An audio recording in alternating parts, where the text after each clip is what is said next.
rejoindre ce webinaire.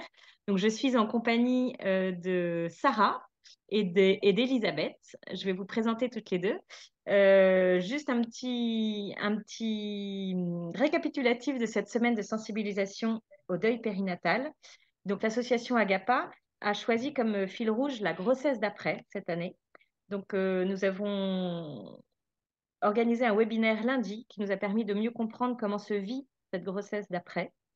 Et nous avons eu à cœur pour ces prochains jours de proposer des pistes concrètes de soutien. Donc, il y aura un atelier d'art-thérapie demain et une séance de yoga vendredi à 19h30. Il est encore temps de s'inscrire si vous souhaitez y participer. Les inscriptions sont sur le site Agapa. Et aujourd'hui, nous allons nous intéresser à l'écriture. Donc, comment l'écriture peut venir soutenir la, la grossesse d'après grâce au témoignage de Sarah et d'Elisabeth. C'est un moyen d'expression qui va permettre, je te cite, Elisabeth, d'accompagner ce mouvement vers une nouvelle vie en aidant à garder vivante la mémoire du bébé décédé. Donc, Sarah et Elisabeth, bonjour. Vous vous connaissez bien, toutes les deux. Vous avez cheminé ensemble pendant plusieurs mois parce qu'effectivement, vous vous êtes rencontrés par l'intermédiaire d'Agapa. Puis, vous avez continué ensuite votre cheminement ensemble via les cartes d'écriture éditées par Avant la Lune, qui est l'activité qu'Elisabeth exerce dans sa vie professionnelle. En effet, Sarah, vous avez sollicité Agapa pour un accompagnement très rapidement après l'IMG que vous avez vécu en décembre 2020. C'est Elisabeth, accompagnante chez Agapa, qui vous a écouté pendant tout le parcours individuel dans lequel vous vous êtes engagé. Pendant cet accompagnement, vous êtes tombée de nouveau enceinte, ce qui a été source de nombreux questionnements. Est-ce que, Sarah, vous pouvez nous raconter un peu plus en détail votre histoire, si vous voulez bien?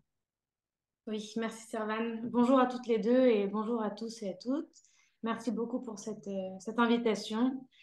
Mon histoire, en 2020, en fait, j'ai eu la chance de tomber enceinte. C'était ma première grossesse.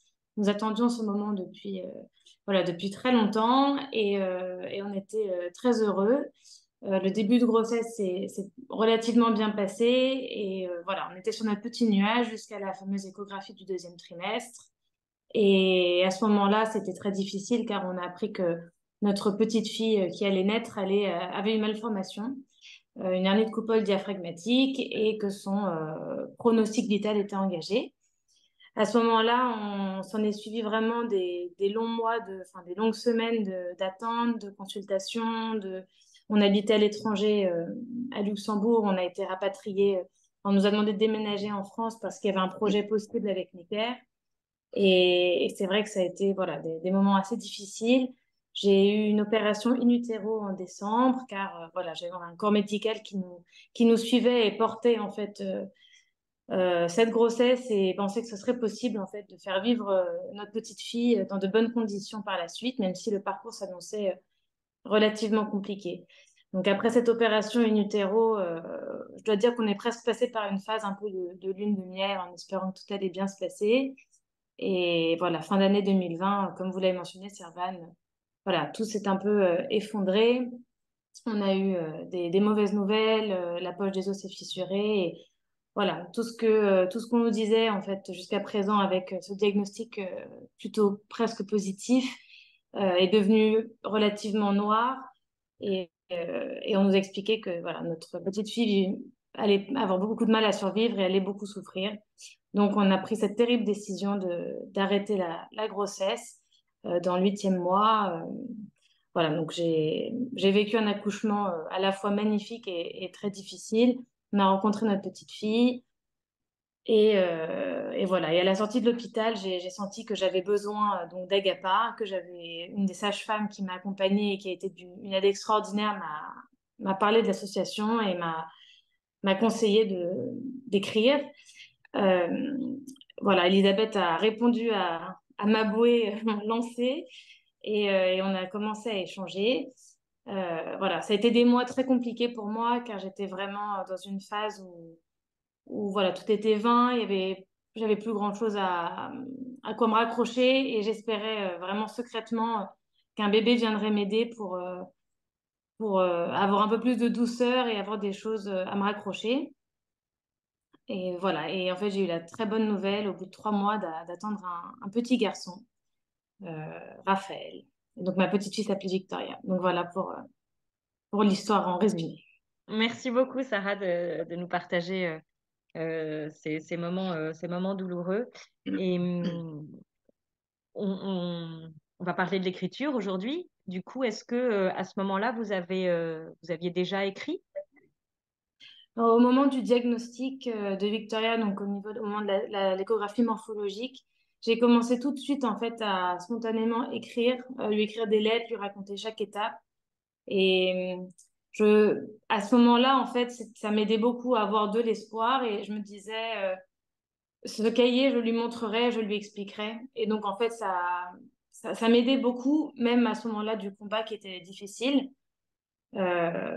J'ai arrêté un temps après le dernier mois, j'ai arrêté car j'étais tellement occupée par ce suivi très proche à l'hôpital. Et puis, je sais pas, j'y croyais tellement que j'ai plus eu besoin en fait de m'appuyer sur l'écriture. Et quand on s'est rendu compte que il fallait lui dire au revoir, j'ai tout de suite écrit une lettre avec mon mari à la maternité la veille de l'accouchement. On voulait s'adresser à elle, on voulait lui partager, voilà, l'amour qu'on avait pour elle, la tristesse qu'on avait, et on voulait qu'elle emmène cette lettre avec elle. Et donc on lui a écrit. Et quelques semaines après l'accouchement, j'ai aussi eu très peur de perdre tous les détails de cette journée.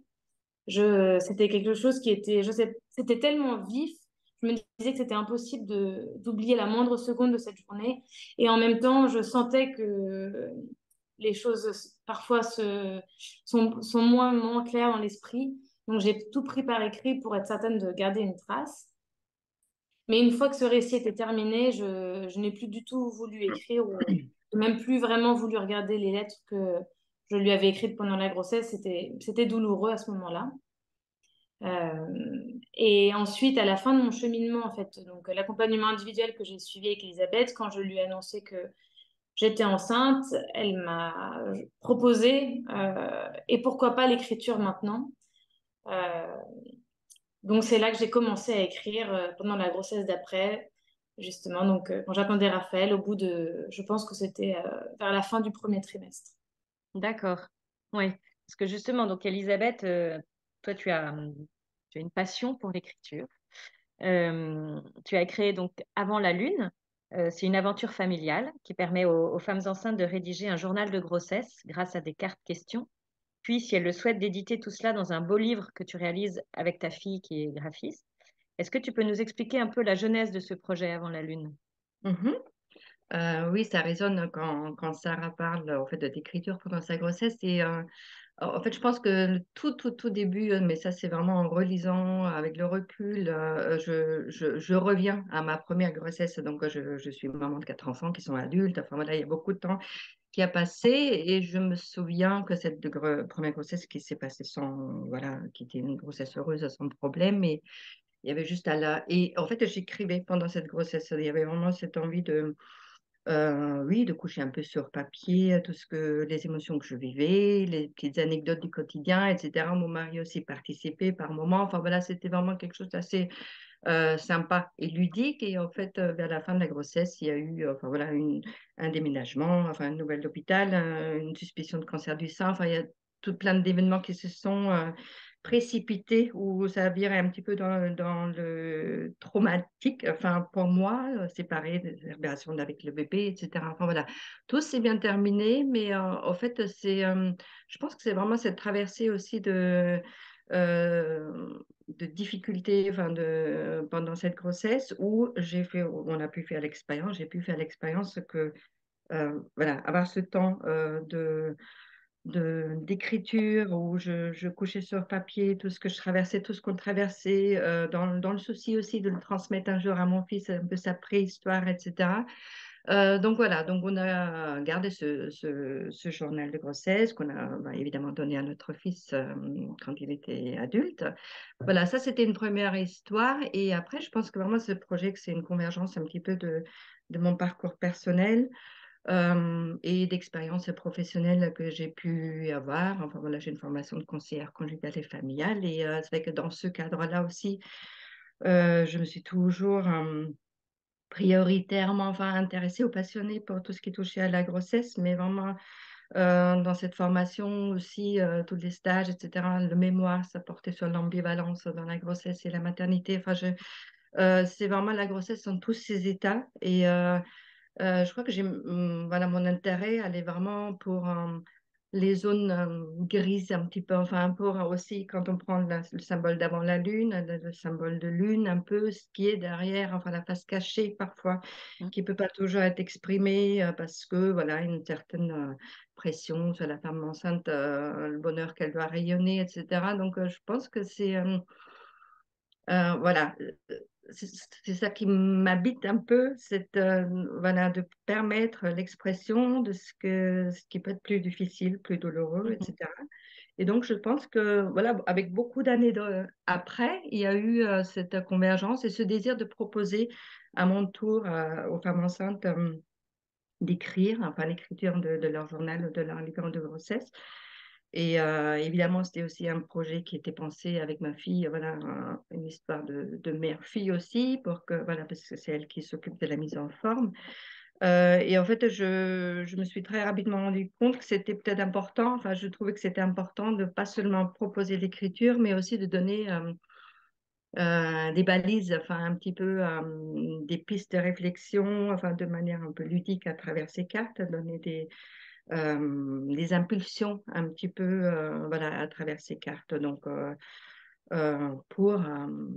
voilà, pour permettre un cheminement qui va un petit peu en profondeur aussi, enfin, qui touche voilà, des cartes qui touchent à des sujets que toutes les femmes enceintes, je pense, sont concernées par ces sujets-là, que ce soit la transformation physique, que ce soit la projection, que ce soit l'image de sa propre, enfin, ou l'héritage de sa propre mère, comment on se projette dans son rôle de mère, etc. Enfin, pour un petit peu aborder tous ces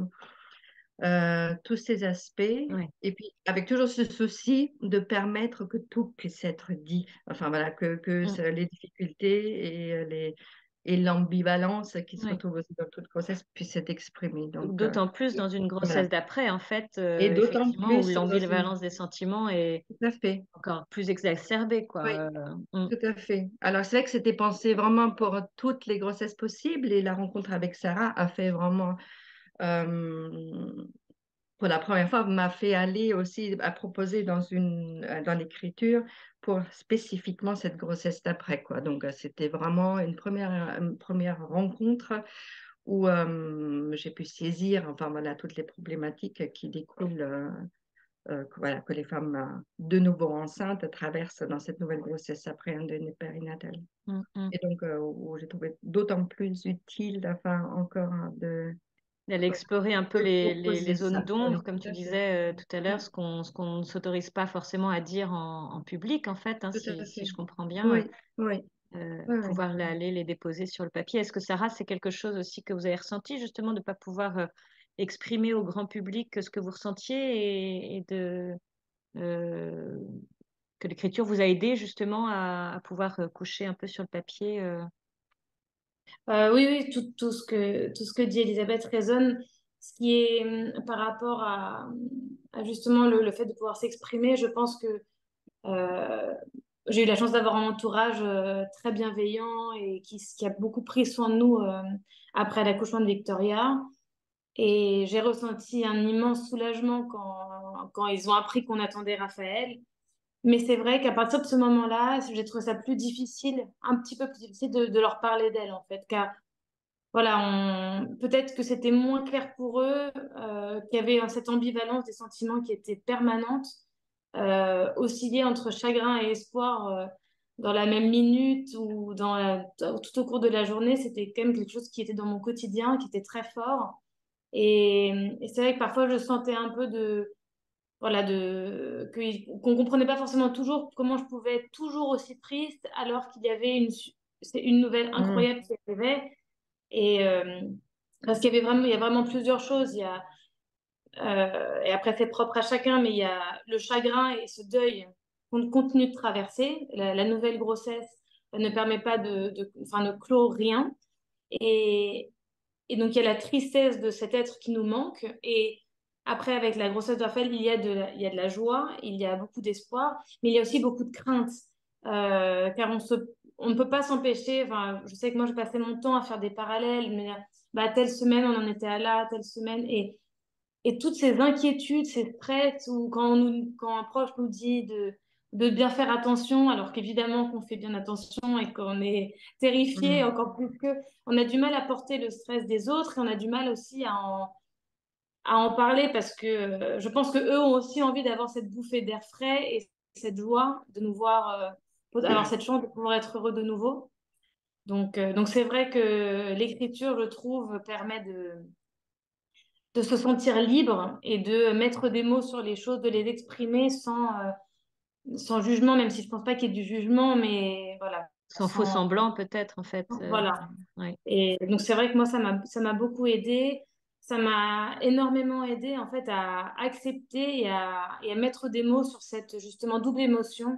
Je me sentais quand même très agitée dans ma tête. C'était voilà, il fallait arriver à gérer ces différentes choses à différents moments. Et je sais qu'avec le suivi que j'ai eu avec Agapa et Elisabeth, ça a vraiment été un espace, un moment dédié à Victoria et c'était nécessaire. Et l'écriture, en fait, m'a permis de laisser encore plus de place à ce bébé qui arrivait. Il avait sa place et voilà, on l'attendait avec une impatience immense.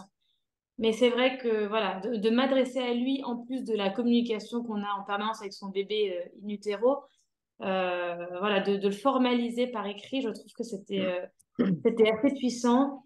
Voilà, formaliser la joie, cette attente et vraiment arriver aussi à confronter avec cette émotion. Donc, euh, même si je pense que je lui parlais tout le temps dans ma tête en lui expliquant ce qui était arrivé quand je pleurais, lui expliquer que c'était voilà, que c'était pas lié à lui, mais que c'était lié à notre histoire. J'avais envie de l'écrire et c'est vrai que je pense que je n'ai pas osé écrire avant qu'Elisabeth me le propose. Peut-être que ça me rappelait aussi des souvenirs tristes. Mais la seconde où on en a parlé, je me suis dit, mais évidemment, et j'en ai eu besoin et ça ne m'a plus quitté en fait. Donc c'est vrai que c'était. Voilà, on avait un rendez-vous hebdomadaire où Elisabeth m'envoyait des 3 cartes et ça me donnait un sorte de fil conducteur ou de repère parce que je pense que j'aurais pu écrire au fil de mes pensées et de ma journée, mais j'aimais bien l'idée voilà, de structurer, de penser entre guillemets à tout, à en tout cas un certain nombre de sujets. Et c'est arrivé honnêtement à un très bon moment car comme le cheminement individuel prenait fin avec Agapa, euh, je pense que je me sentais pas tout à fait prête à être, on va dire, lâchée Mm. dans la nature. Et même si c'est autre chose, ça m'a permis voilà, de me sentir encore tenue. Et le fait d'avoir ces cartes, voilà, m'a beaucoup aidée Mm.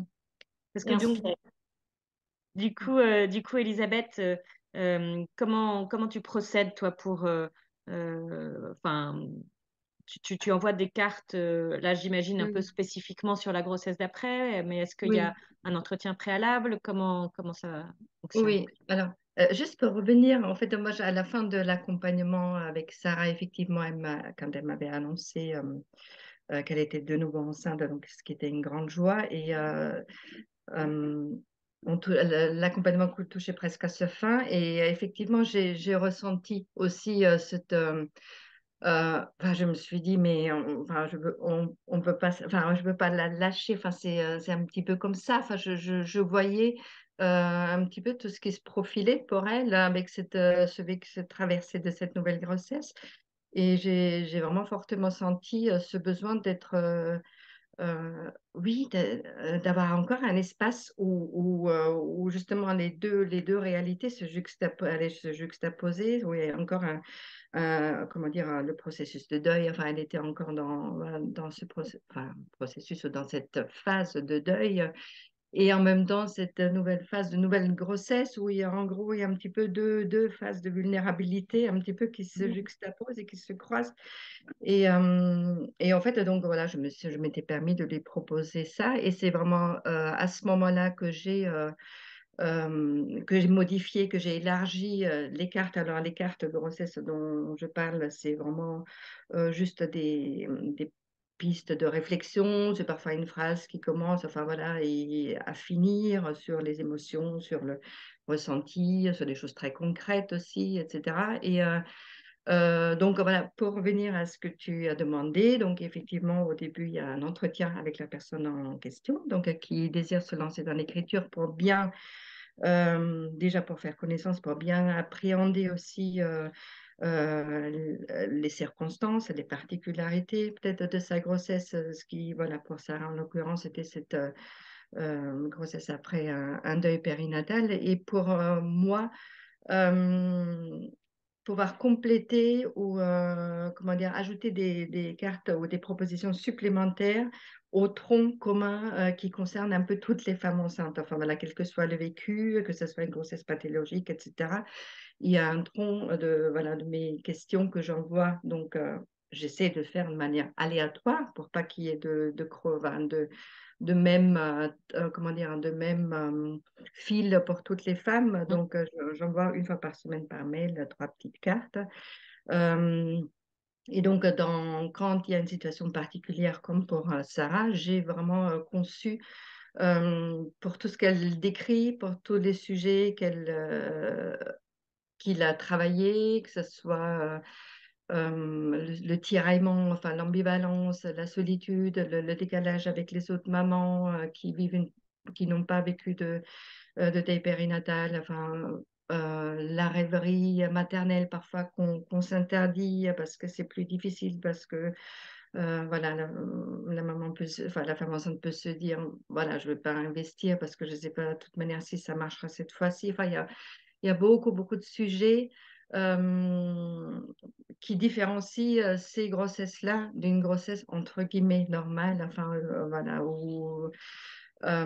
sur lesquelles il m'a semblé important de formuler des questions ou des propositions pour que ces émotions-là ou ces questionnements-là puissent être conscientisés et exprimés par l'écrit. Donc voilà, donc c'est envois de ces 3 cartes et puis voilà, et puis après, c'est pas non plus comment dire, un devoir à faire. Après, c'est des propositions, c'est des suggestions, c'est aussi se saisir de telle ou telle proposition parce qu'elle me parle, parce qu'à ce moment, j'ai des choses à dire là-dessus. Se laisser peut-être aussi questionner par des questions auxquelles on n'aurait pas pensé.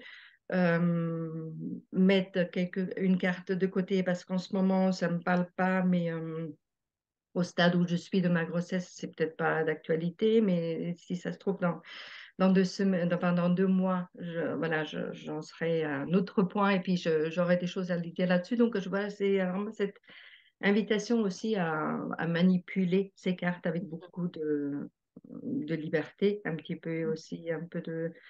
Et peut-être aussi, juste pour dire, au début, j'avais pensé ces cartes vraiment comme un complément, enfin comme un supplément un petit peu à une écriture personnelle. Mon idée, c'était quelqu'un qui écrit son journal de bord, enfin son livre de grossesse, qui raconte ses émotions et les petites anecdotes du quotidien, etc. Et puis prend ses cartes en supplément, enfin pour aller un petit peu dans les sens où elle n'aurait pas forcément été.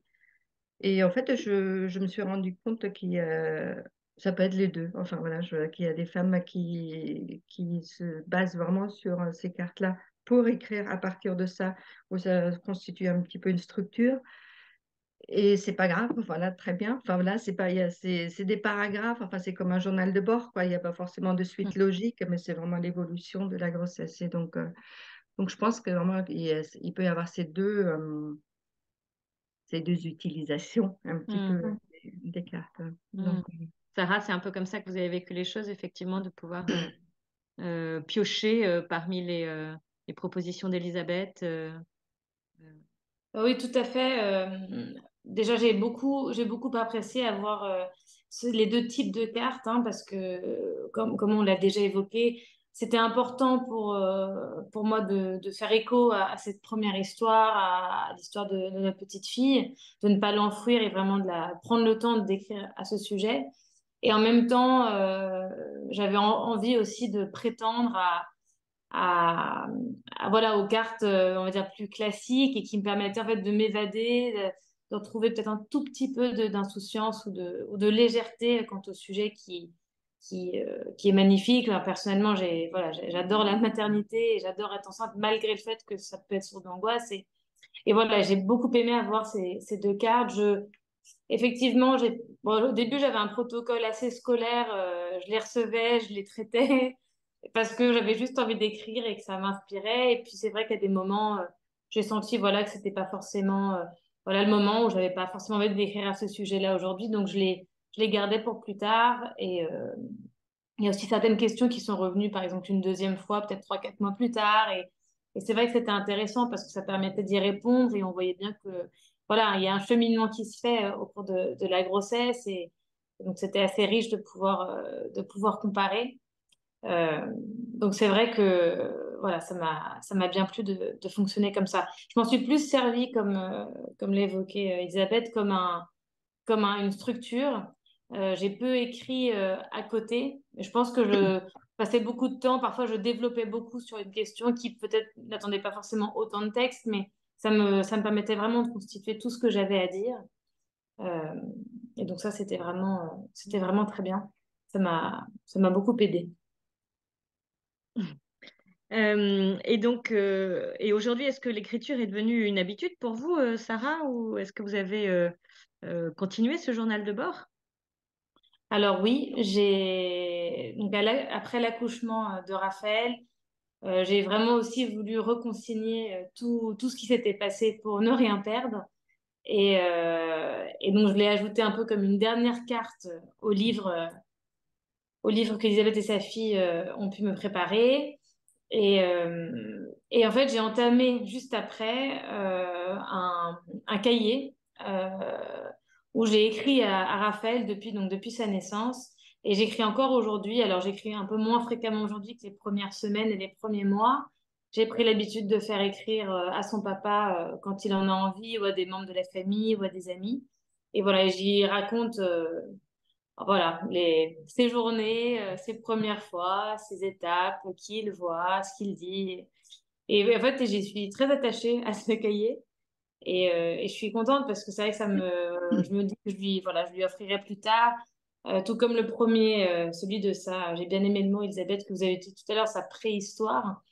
Euh, Celui-là, je lui montrerai. Je ne sais pas encore à quel point c'est la place qu'il a parce que je sais qu'on écrit pendant la grossesse. En tout cas, la façon dont je l'ai vécu, c'est vraiment d'écrire ça pour moi, même si je m'adressais aussi à lui.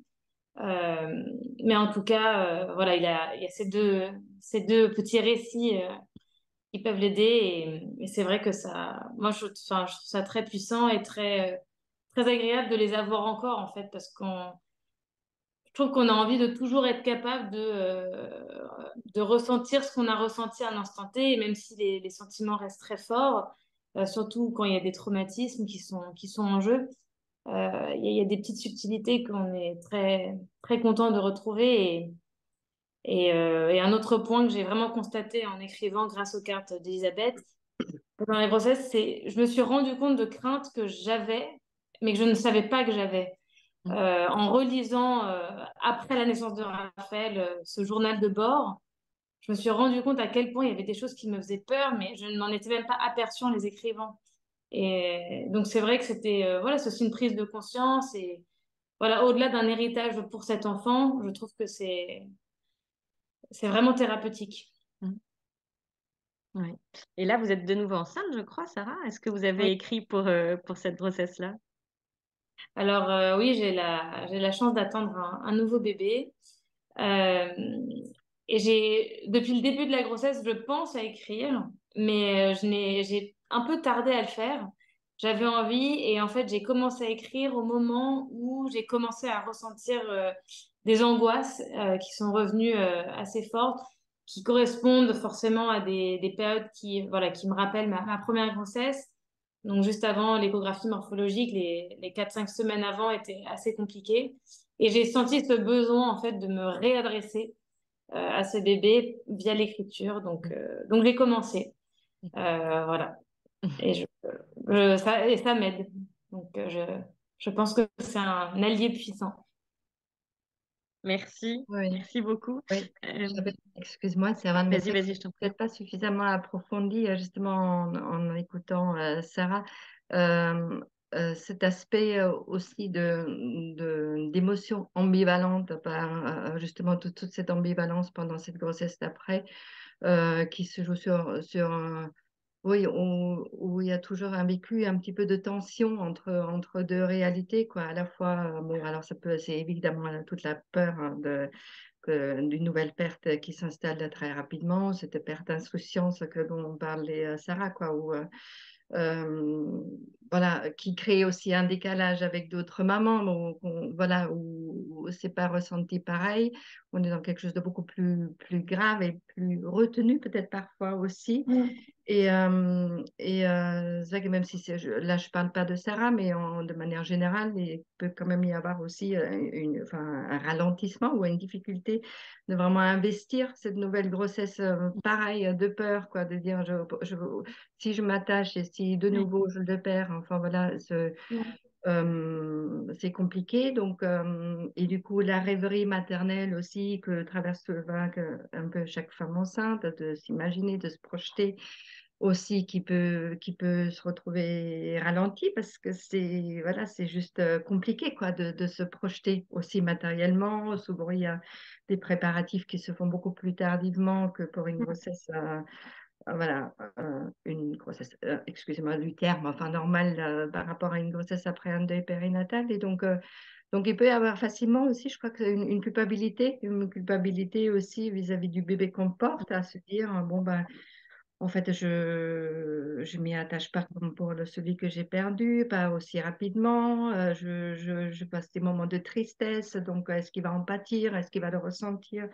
Et puis en même temps, la culpabilité peut-être aussi vis-à-vis du bébé qu'on a perdu, parce que si on a investi cette nouvelle grossesse et que pour peu que ça se passe bien et que ça soit heureuse et qu'on éprouve des moments de joie et de bonheur, bien évidemment, on se dit, mais voilà, enfin, la tentation, c'est de dire, mais est-ce que il va pas se sentir trahir, abandonner le bébé que j'ai perdu, est-ce que je vais pas l'oublier aussi? Et voilà, je pense que vraiment, c'est la peur, la culpabilité, et puis peut-être aussi cette solitude. Enfin, moi, je trouve qu'il y a vraiment un aspect très important avec cette espèce de décalage avec l'environnement, avec l'entourage, où Mm.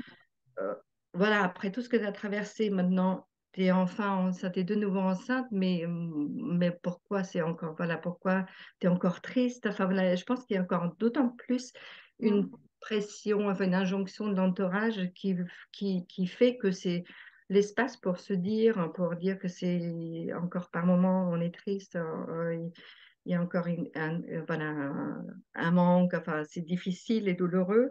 L'espace, je pense que c'est rétréci de plus en plus, enfin pour beaucoup de femmes, je pense, vis-à-vis de l'entourage, de la famille, enfin des amis, etc.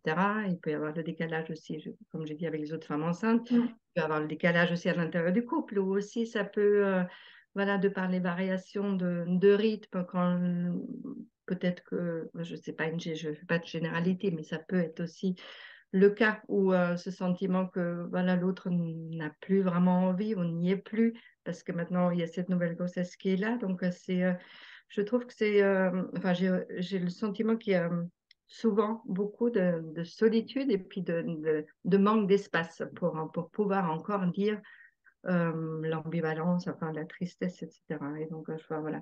Et donc voilà, ça c'est un peu toutes ces raisons pour lesquelles je trouve que c'est l'écriture, le fait de s'asseoir, de se face à face avec soi-même, ou dont parlait Sarah aussi, à cette liberté de pouvoir se dire et de pouvoir tout dire, et de pouvoir tout faire exister, où il n'y a pas besoin de faire cette césure, de dire, bon, bah là, maintenant, il faut que je sois que heureuse, etc.